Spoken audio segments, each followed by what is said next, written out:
Hi, you guys. So welcome to the last night of guest speakers in our Spring 2012 reading series. We finally have good weather, which is really wonderful, and it's really nice to see you all here. So anybody who wants information about this summer, please look for Christian there or Carla there.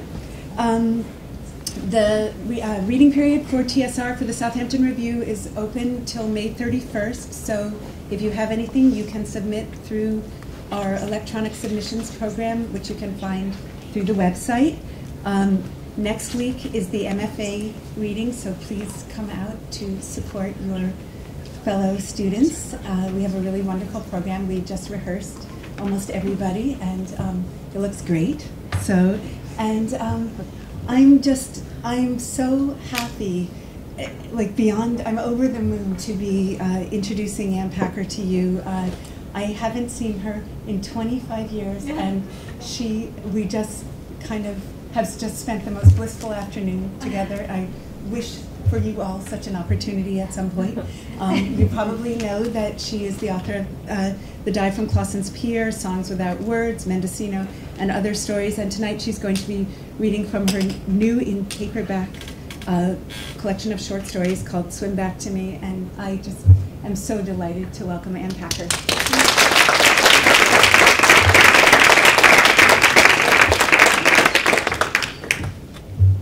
Thank you so much, Susie, and thanks everyone for coming out tonight. It's really a thrill to be here, and we have 40 minutes on the beach, caught up a lot. It's hard to compress 25 years into that short time, but it was really, really special. So my new book is called Swim Back to Me, and it's a collection of 6 short works of fiction, 1 novella, and 5 short stories. And they all stand alone, but there's a link between the novella, which opens the book, and the story at the end. That's the final piece. And so I thought to give you a taste of the way the book connects on its endpoints. I'm going to read a little bit from the final piece, and then I'm going to actually circle back and read from the novella. And just to set it up a little bit for you, the novella takes place in the early 70s in Stanford, California. And the 2 main characters are the narrator, Richard, who's a 13-year-old boy, and his new friend, Sasha, who is a 13-year-old girl. And the final story, which is called Things Said or Done, is about Sasha and her family 30 years later. So I'm going to start with the beginning of Things Said or Done.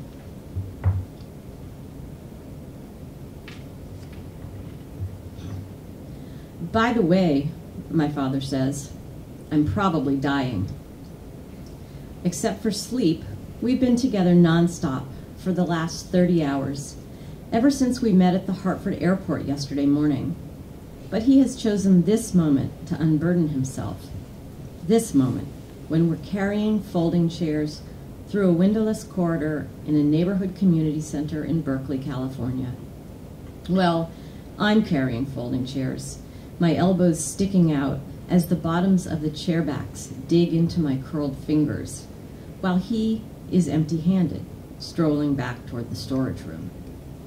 Sure, ignore me, he calls when I don't respond. You're probably dying, I call back. Up ahead, the once homely rec room is growing more festive by the minute.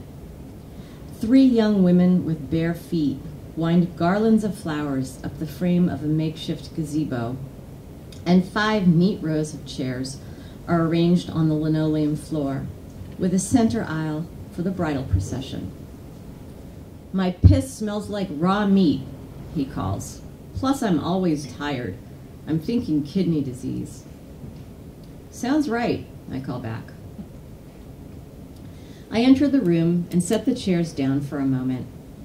In the dry California air, my hair, which is curly enough, frizzes with static, and I find a clip in my pocket and pin a section away from my face. Beyond the grimy clerestory windows, puffs of cloud float across the sky.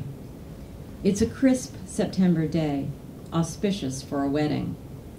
The groom is my middle-aged brother, the bride a very pretty 23-year-old girl who was until recently an intern in his lab at the University of California.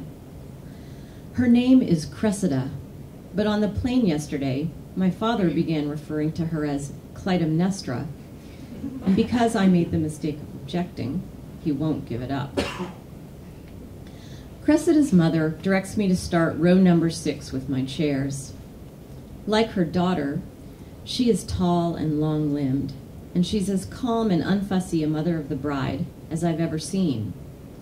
According to my brother, she is 50, a year younger than I, but somehow I feel as if I am by far the less mature of the two of us, probably because in this context, she is all mother, whereas I don't have children, unless you count my father.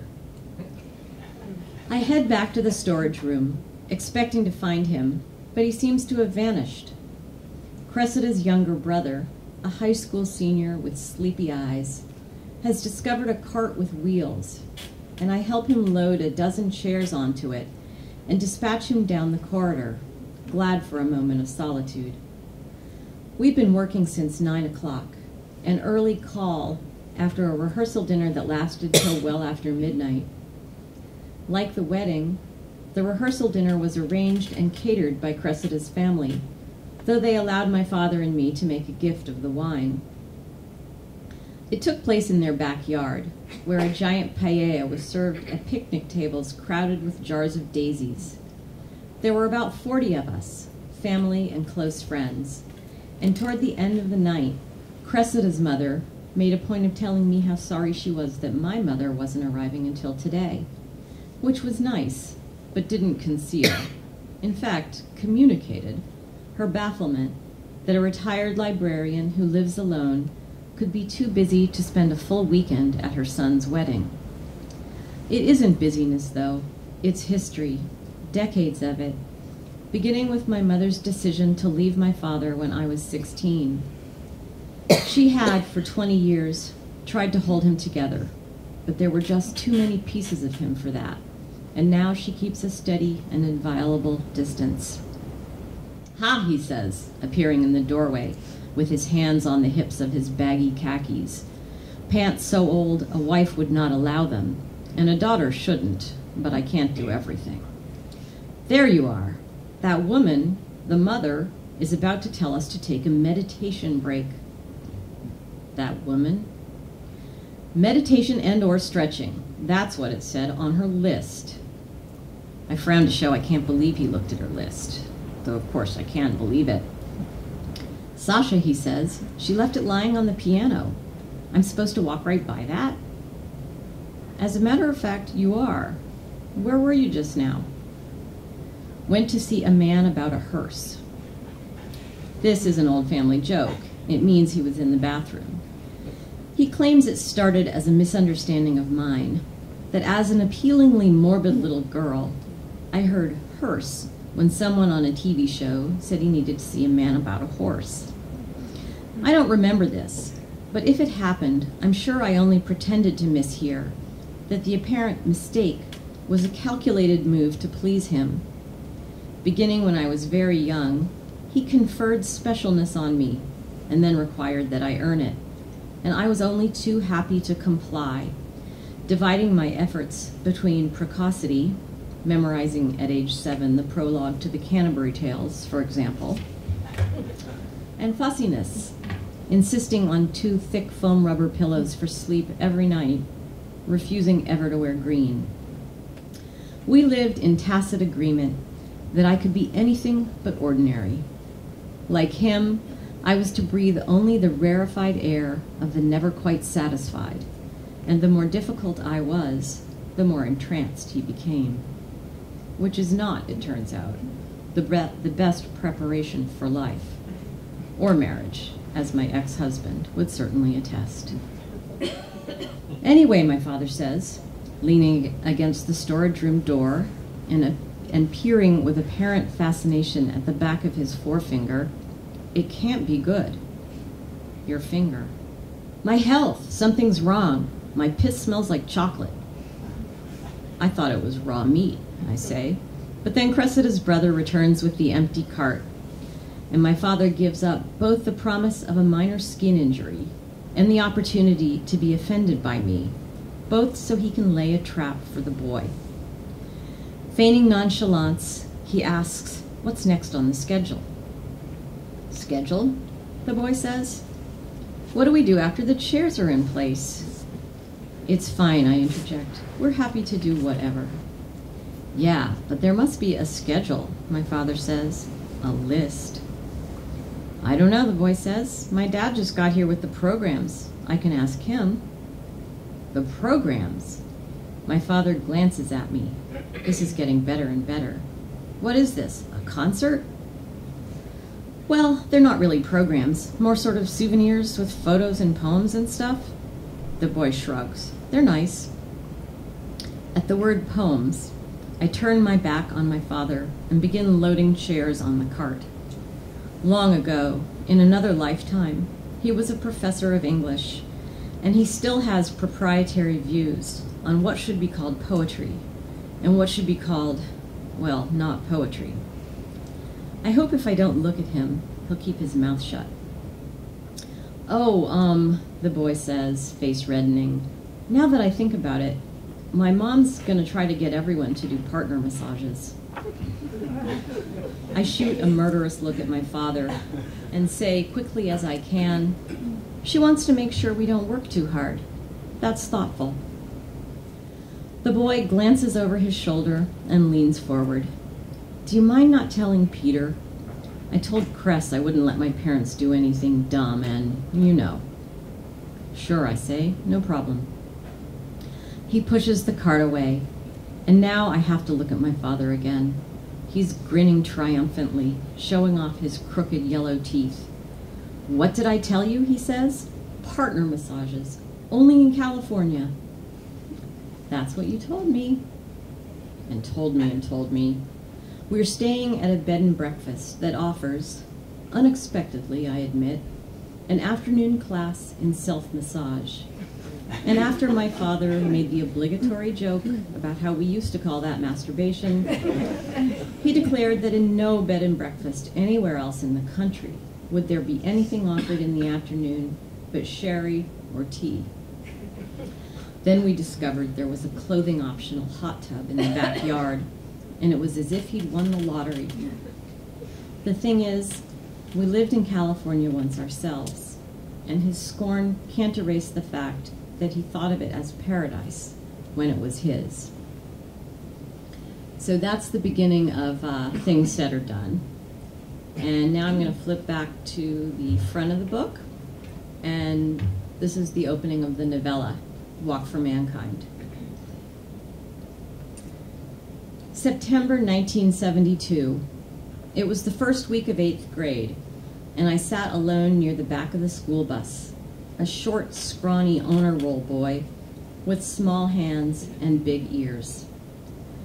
The route home meandered through Los Altos Hills, with its large houses sitting in the shadows of old oak trees and dense groves of eucalyptus. Finally, we came down out of the hills and arrived in Stanford, where the last 20 or so of us lived, in houses built close together on land the university leased to its faculty. A couple of stops before mine, a clump of kids rose and moved up the aisle, and that's when I saw her, a new girl, sitting up near the front. To my surprise, she shouldered her backpack at my stop. I waited until she was off the bus, and then made my way up the aisle, keeping my eyes away from Bruce Kavanaugh and Tony Halpern, who'd been my friends back in elementary school. Down on the bright sidewalk, she was headed in the direction I had to go, and I followed after her, walking slowly so I wouldn't overtake her. She was small-boned like me, with thick red hair spilling halfway down her back and covering part of her backpack, which was decorated with at least a dozen McGovern buttons rather than the usual one or two. There was even a Nixon button with a giant red X drawn over his ugly face. She stopped suddenly and turned, and I got my first glimpse of her face, pale and peppered with freckles. "Who are you?" she said. "Sorry." I was afraid she thought I was following her when I was just heading home. She came forward and offered me her hand. "Hi, Sorry. I'm Sasha. Or maybe I should say, I'm new. We can call each other Sorry and New, and then when we get to know each other better, we can switch to something else. Shy and weird, maybe." I had never met anyone who talked like this, and it took me a moment to respond. "My name's Richard." She rolled her eyes. "I know that. I didn't mean, who are you, what's your name? I meant, who are you, who are you? Your name is Richard Appleby, and you live around the corner from me, in the house with all the ice plant." Now I got it. She was part of the family renting the Levine's house. Teddy Levine was spending the year at the American Academy in Rome, and the Levine kids were going to go to some Italian school and come back fluent and probably strange. The Jacksons had spent a year in London, and afterward, Helen Jackson had been such an oddball. Her parents had taken her out of public school. The girl's hand was still out, and though I'd never shaken hands with another kid before, I held mine out for her, and she pumped it up and down. She had blue-gray eyes with very light lashes and a long, pointy nose. "Sasha Horowitz," she said. "Happy to know you. I was waiting for you to come over, but it's just as well we met like this. If you'd come over, I'd have probably been a freak. Plus, my parents would have co-opted the whole thing. Do your parents do that? Co-opt everything? When I was really little, my dad would always try to play with me and my friends. He'd give us rides on his back like a horse, and he'd kind of buck sometimes. And one time a friend of mine fell off and broke her wrist. Her parents were really overprotective. She was never allowed to come over again." Still looking at me, Sasha shrugged off her backpack and ran her fingers through her heavy carrot-colored hair. She gathered it into a thick ponytail and secured it with a rubber band from her wrist. She said, "There, that's better. So do you love San Francisco? We had a picnic in Golden Gate Park on Saturday, and we saw a guy on an acid trip. My little brother thought he was in a play. The only thing is, I'm expecting to be miserable about missing winter." "Are you from somewhere cold?" I said. "Did you have snow?" "New Haven, and God, yes, we had mountains of it. It was a huge pain in the ass. Do you want to come over?" "You should, because my mother will ask me to tell her about school otherwise, and I really don't feel like talking to her." She stood there looking at me, waiting for me to answer, and I thought of my mother in her shabby apartment across the bay in Oakland, where she had lived alone for the last 7 months, an exile of her own making. I looked at my watch. In 2.5 hours, my father would bike home from his office on campus, and after he'd had a drink, we would sit down to a dinner that Gladys, our new housekeeper, had left us in the oven. Telling him about school was my job, just as asking about it was his. "Sure," I said. "I'll come over for a little while." Within 2 weeks, I'd eaten dinner at Sasha's house 3 times, had gone with her and her father to buy tiki lamps for the backyard, had driven to San Francisco with all 4 Horowitzes to have Sunday morning dim sum. On election night, the 5 of us squeezed onto the living room couch and yelled at the television set together. In December, I ate my first ever potato latkes at their house, and on New Year's weekend, my father allowed me to skip a visit to my mother in favor of an expedition with the Horowitzes to Big Sur. But I'm getting ahead of myself. That first day, once I was home again, and my father and I were in the kitchen just before dinner, I found out what had brought Sasha's family to Stanford. According to my father, her father had been denied tenure by the English department at Yale and had accepted a 1-year renewable appointment at Stanford, which, my father said, was quite interesting. Usually, you'd stay on for a year or 2, try to publish some work, get your CV in order, then go on the job market for a tenure-track position somewhere else. He paused and drew his lips into his mouth, as he often did in thoughtful moments. He was a straight-backed man with neat gray hair and hazel eyes. Handsome enough. But when he did this thing with his mouth, his chin took over, and he looked like a ventriloquist dummy. He let his lips go. Maybe there was some bad blood. There often is in a case like this. I said, maybe he just wanted to leave. I had met him, Dan, on my way out, and he'd seemed far too friendly for whatever my father might have in mind. Richard Appleby, he'd said, excellent to meet you. Tell me, are the natives amicable? May we count on you for guidance? You must tell us what the customs are, the customs of the country. You'll help us, won't you? Correct our clothing, teach us the vernacular? And all the while, Sasha stood there rolling her eyes, but unable to keep from smiling. I could ask Hugh Canfield, my father said.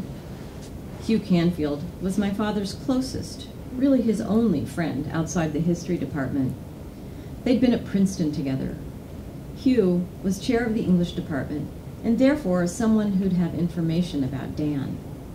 You don't have to ask, I said. I don't care. No, of course not, my father said, though it's curious. To have been at Yale, he must be very promising. He was far more than promising to me. He was promise fulfilled, one of those people who makes the most ordinary occasion brilliant. Build a blanket fort in the living room, which Peter, Sasha's little brother, loved to do. With Dan's help, we built Peter a blanket civilization with a theater and a civic center and a mausoleum for Peter's stuffed hippopotamus, whom we named Hippocrates, the Tsar King of Egypt, Arabia. He was tall and skinny, Dan, with Sasha's frizzy red hair and a great beak of a nose. He played endless games of Risk with us, literally yelling when he lost hold of a continent.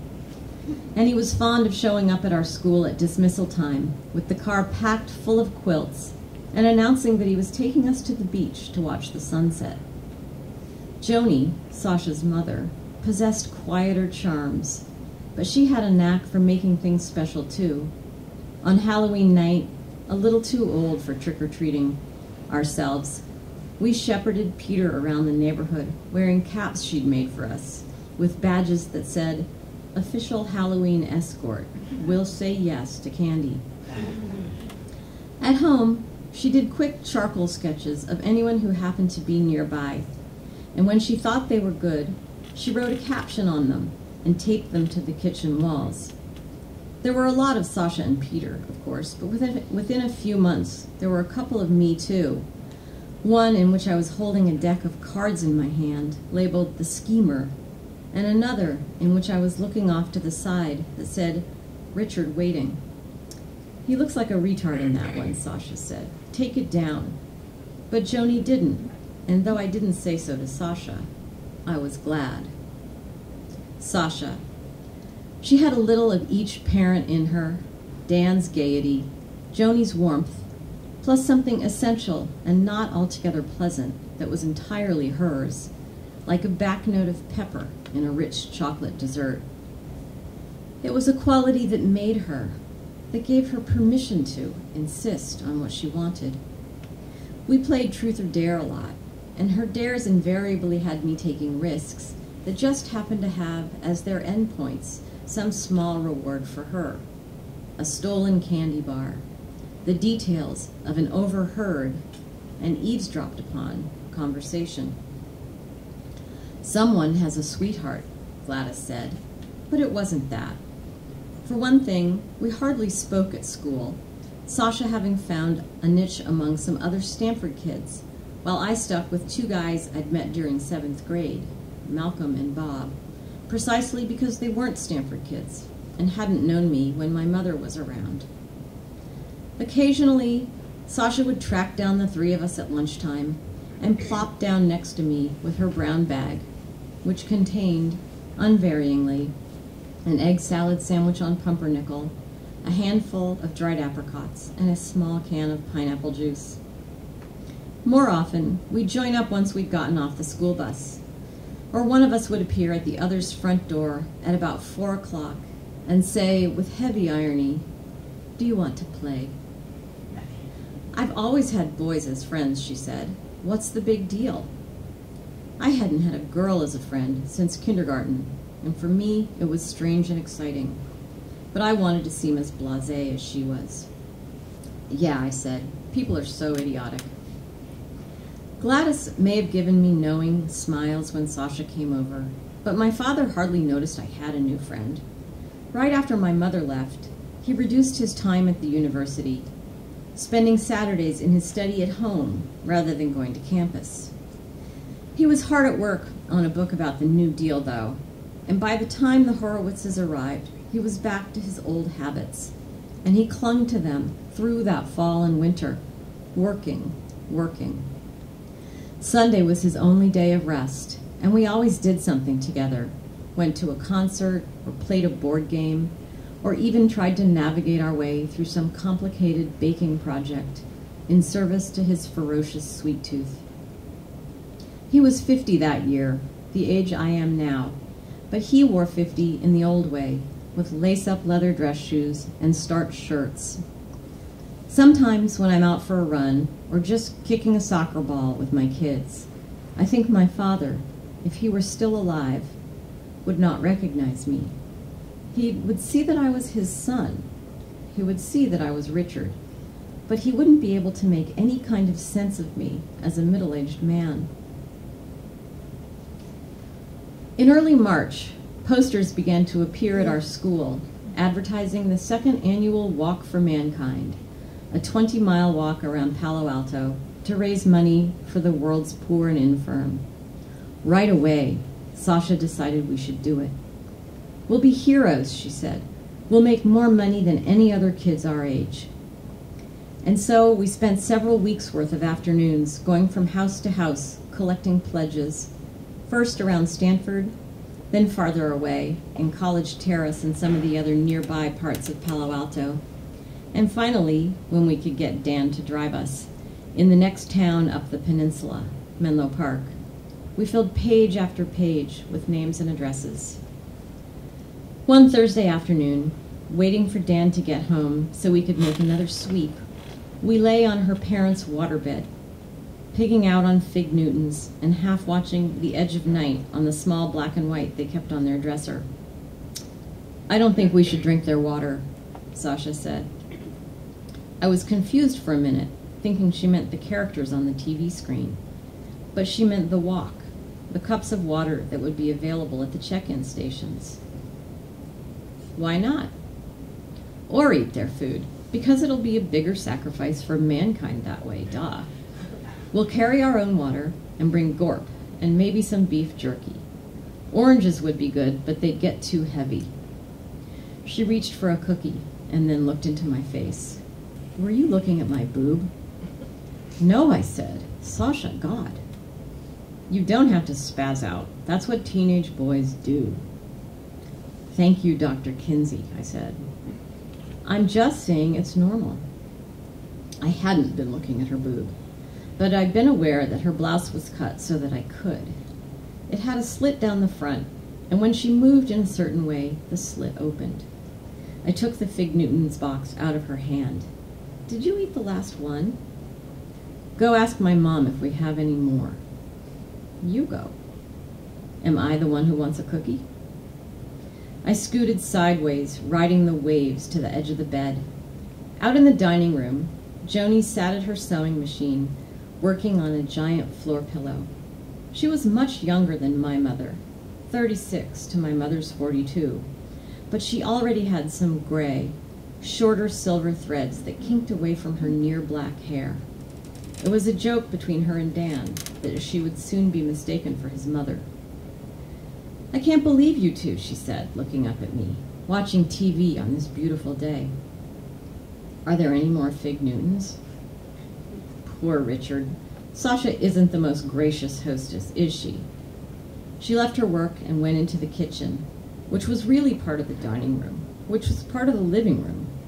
The Levine's house was an Eichler, with an open floor plan and floor-to-ceiling windows everywhere. It was the time of day when the sun angled through the glass and laid a band of light on the floor. Sometimes Dan stretched out in the light and announced he would never leave California. "Sorry, honey," Joni said, standing at the cookie cabinet. "No more Fig Newtons. I've got some of those chocolate mint cookies, though, heretic that I am." This was a reference to a little tantrum Sasha had thrown a week or so ago, prompted by the sight of chocolate mint cookies when she preferred plain chocolate.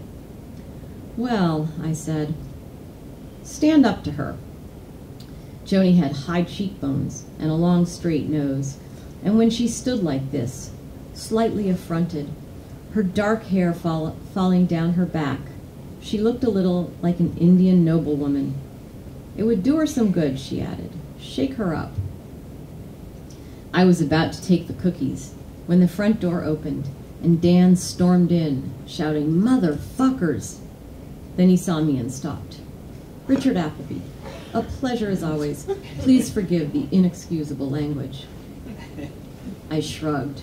I'd heard him swear before, in a jokey, Dan-like way, but the look on his face now, mouth downturned, cheeks flushed, suggested he was seriously angry. "What?" Joni said, rounding the end of the counter that divided the kitchen from the dining area. "What happened?" "Nothing." He smiled a false smile. "I had a hard day at the office, dear." This was his way of being funny, but I thought I should get out of there. I left them and made my way down the dark hallway. Sasha was where I'd left her, a Fig Newton an inch away from her mouth. "What the hell?" "I just found it," she said. "It was on the floor, I swear." "Your dad's home, but I'm not sure he's going to want to drive us anywhere." She shoved the cookie into her mouth and got off the bed. I followed her back to the front hall. Dan and Joni were still standing where I'd left them, and now Joni had her hand on Dan's upper arm. I wondered what had happened. My father sometimes came home from history department meetings in a bad mood, though for him this meant only that he was particularly quiet and distracted. My mother, when she was still with us, had been unsympathetic to the occasional stories he told. "Give us a minute," Joni said when she saw us, but Sasha ignored her. "Daddy, will you drive us?" "Ah, the walk," Dan said, "noblest of causes." He ran his hand through his bushy red hair. "Do you kids know what a cretin is?" Sasha put a finger to her chin. "Someone who has a different opinion from you?" Dan barked out a single loud laugh. His briefcase was standing on the floor next to him, and he lifted one foot and knocked it over, then kicked it several feet along the floor. He didn't look at Joni as he faced us again and said, "I'm ready when you are." "We'll get our shoes," Sasha said, but when we were out of her parents' sight, she stopped and held a finger to her lips. "What?" I whispered, but she shook her head and then cocked an ear in the direction of the main room. I tried to listen, but I couldn't hear much, Dan's voice going up and down with occasional moments of sudden emphasis, Joni's low, slow, soothing. "Oh, never mind," Sasha muttered, and she continued down the hall. In her parents' room, she perched on the padded leather frame of the waterbed and wiggled her bare feet into her tennis shoes. "Now you're really a Horowitz," she said. "You've seen Daddy have a fit." What was the matter? He gets into arguments with people. About Henry James, T.S. Eliot. He's an English professor, remember? She grabbed the empty Fig Newtons box and headed out of the room. "Come on," before he gets even more wound up. But when we got back out there, Dan seemed to have calmed down. He was standing in the kitchen with his hand in the cookie box. He saw us and grinned. "Caught in the act," he said. "Caught red-handed. Richard, may I offer you a chocolate mint cream sandwich cookie? I love how they spell it C-R-E-M-E instead of C-R-E-A-M, but I think we should pronounce it correctly from now on. It's a chocolate mint creme sandwich cookie, isn't it? Creme." Merrell. That's where I'll stop.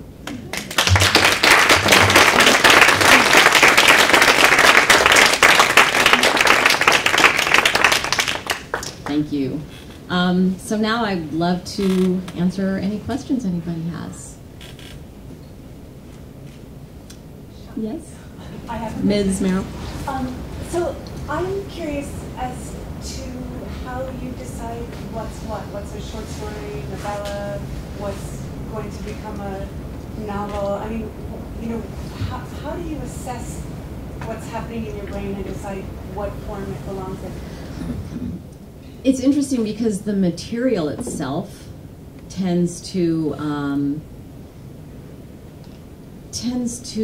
have a form in terms of whether I'm going to write a story or a novella. I've never, except for with one exception, which I'll explain, I've never started something and been surprised to find that it needed to be 300 pages longer or 300 pages shorter.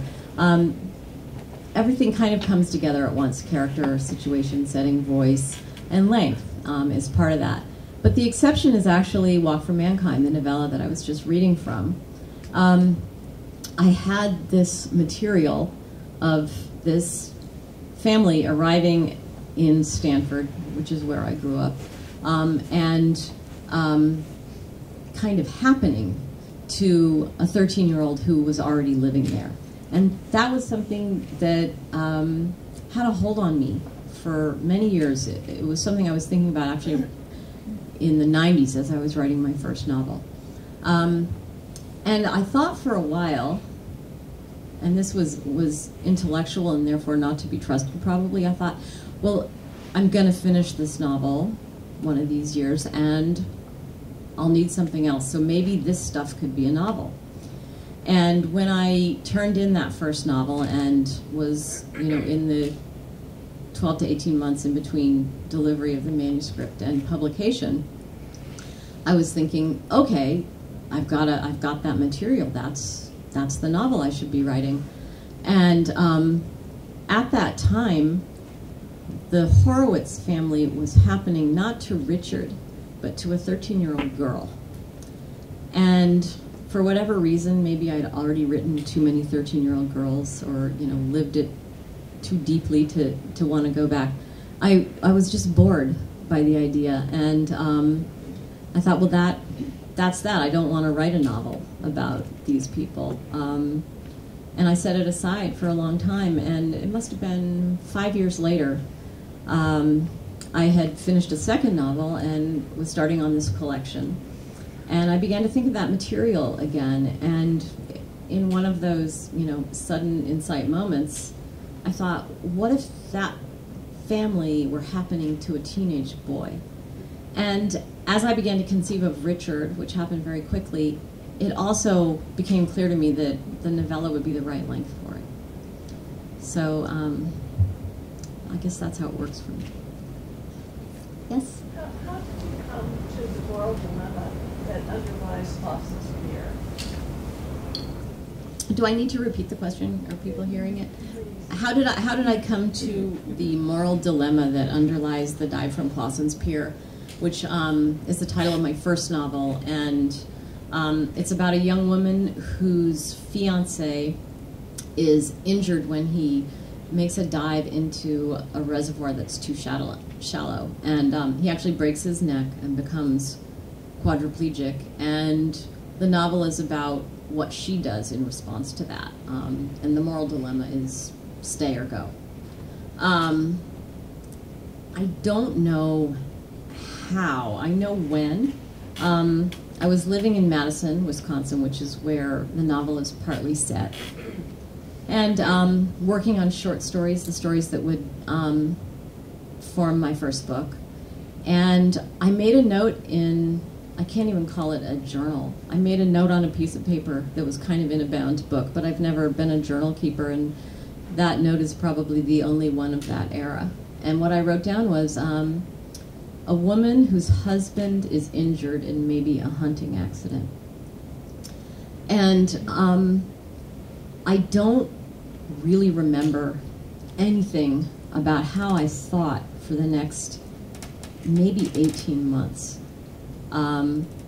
And then somehow the book was in my mind, and I sat down and began to write it. I'm really interested in the fact that I have total amnesia about that period, because I'm sure that I was walking around Madison imagining scenes from the book, or maybe just collecting them unconsciously, I don't know. But the moral dilemma, the stay or go, the, you know, to reduce it, you know, his interests versus my interests, or their interests versus my interests. I think that the question of right and wrong in relations between people had a hold on me from a very young age, because I had a very moralistic mother. And I thought really a lot in very black and white terms. You know, if you did something, then you were bad, or if you didn't do it, then you were good, or vice versa, or whatever. And I think in retrospect that kind of stark thinking was something that I needed to look at a lot more closely. And that is part of, I'm pretty sure, part of why I ended up with that material for the novel. I get one more question. As many as you want. One of the very beautiful things about that novel is the use of sewing throughout, which of course is emblematic of what one does as a writer. How did you come to the sewing part? I would love to say that it seemed like a perfect balance for all the taking apart that she was doing in her life, that she needed to be putting something together. It was totally unconscious. You know, I had her drifting around miserable, and I thought she needed to do something else, and I put her at a sewing machine, because that was something that I did sometimes when I needed to do something else. And I drew on, you know, a much earlier experience of having been a very avid seamstress for a while. And I think, you know, it's interesting, it's not until a book has been published and you start talking about it that you start to hear questions about why and how you wrote it, and to think analytically about what went into writing something. So I always feel like the stage of talking about a book is in some ways more dramatic than writing it, because you're sort of having to really open the door on your unconscious and poke around in a way that when you're writing can be really detrimental. Yeah. After Klaus's Pier was published, were you approached by groups where people were disabled, or to become like almost the expert on dealing mentally with the side effects of quadriplegia and so forth? Was there any of that happened after your publication? So the question is, was I approached by advocacy groups for disabled people, or, you know, was I, no. A lot of times I heard from readers, and at events like this, who had been in a situation where they'd had to give up a lot to take care of someone. So it was less about the specifics of the spinal cord injury and more about caretaking and the costs of caretaking and the rewards. And very interestingly for me, I had not foreseen this at all. It turned out to be a very divisive book in terms of how readers reacted to the choices that the main character made. So a lot of times readers would come up and sort of want to use their caretaking story to argue one side or the other of that "what should she have done" question. So that was interesting. Let's see, yeah. When you're working on short stories, I'm curious in your closing process if you have like a standard litmus for determining when you're done with it, or if it varies from case to case with each story? So how do I know when I'm done? It's a combination of, I think primarily the main part of it is just a gut thing. But I also, with every draft, and I'm a big draft writer, I do, 6, 8 drafts of everything. I always get feedback from members of a writer's group or just readers who I trust. And as I move from draft to draft and kind of get closer to having the thing be what I want it to be, although I didn't know when I started out what I wanted it to be, but I start to feel satisfied. I start to feel that I've accomplished something that I'll be pleased to have accomplished. The feedback gets narrower and narrower also. And so that encourages the gut feeling of being finished. I also get tired of it.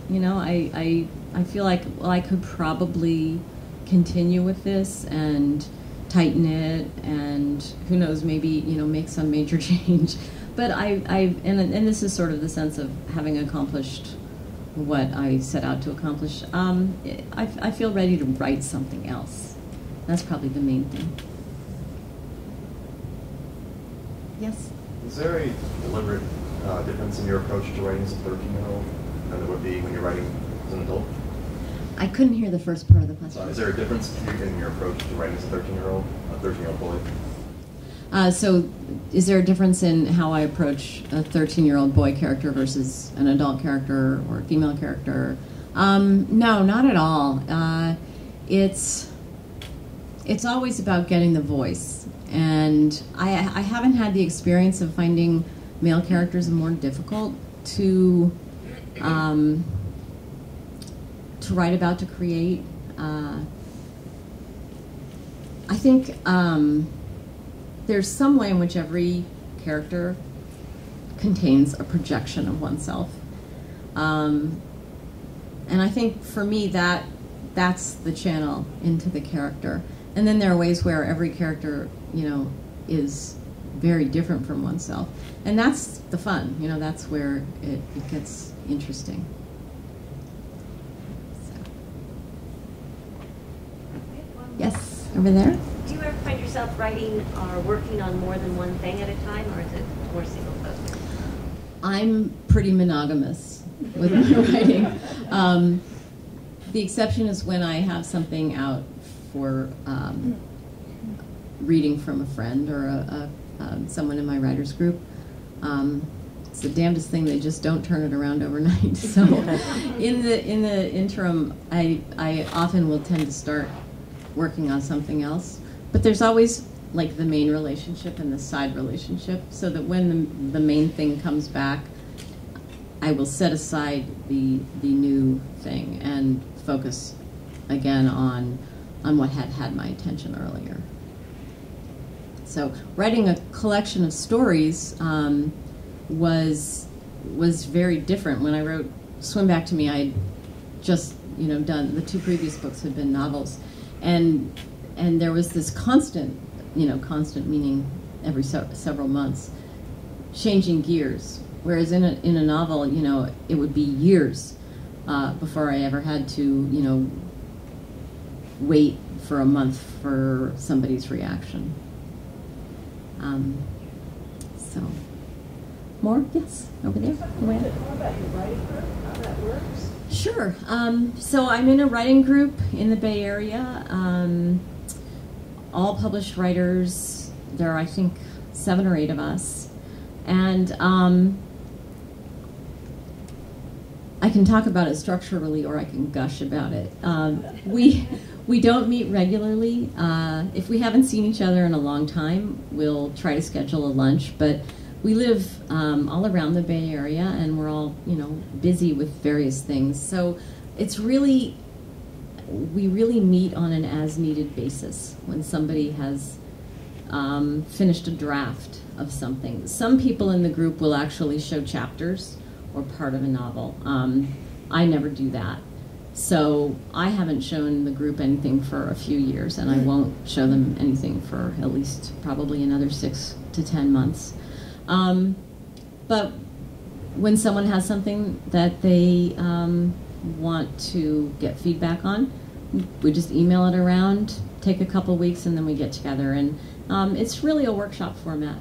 The gushing part is that it's an incredibly supportive and really, really smart group. And one of the sort of principles of the group is that we never question the kind of thing anybody's writing. We always come to it with the assumption that they're working on the kind of thing that they should be working on, and how do you go from here to the next step? And it's been a long time since I was in an MFA program, but I remember, I think with more emergent writers, particularly at Iowa where I went, there was a lot more sort of questioning of, what are you even doing? And that, I think, is difficult. So I feel very, very lucky to have this group. Yes? Are the members of the group writing both fiction and nonfiction, and are they both women and men in the group? We have one man and 7 women, and we're all writing fiction. We had a memoirist who is not with us anymore. Well, not, don't laugh, she died. But she was a poet and a memoirist, so she was really our lucky other genres. We were fortunate to have other genres, and now we're just fiction, so we'll see what happens. Maybe one more question? Or? Somebody throw out that last question that leads to the really good last answer. Yeah. So why a collection of short stories? Was that just what was in your head, or was that a conscious, I want to write a collection? The answer's so awful. I had a contract. We need another last question. Really, seriously, somebody. Better last question? Let's ask, don't you want to know if I always wanted to be a writer? Yeah. I thought so. No. I grew up in a family of writers. My mother is a short story writer and taught writing at Stanford. And she had all these colleagues and friends and students who were all also fiction writers. And from the vantage point of, me at age 7 or 9 or whatever, they just seemed miserable. They just looked so unhappy, and they complained all the time about how hard it was and how hard it was to get published and how unappreciated they felt. So why would I want to do that? That's A. B, I had this little brother who did want to be a writer from a very young age, and so he had it covered. He was doing poems in, 4th grade, and starting school newspapers, and when he was, 10 or 12, my mother would adapt a Shakespeare play for him and his friends to perform in the patio every summer. Abridge, I should say, not adapt, although not by enough, probably. And, on it went. He was writing short stories in high school, and I was just not going anywhere near it, not interested. And I went to college, and the only problem was that I really wasn't interested in anything else. But I majored in English, got to read a lot, and then when I was a senior, a friend of mine said, "Hey, there's this writing class, let's take it together. It's a fiction writing workshop." I said, "No way." He said, "Oh, come on, you just apply. Let's just apply." So we both applied. I got in, he didn't.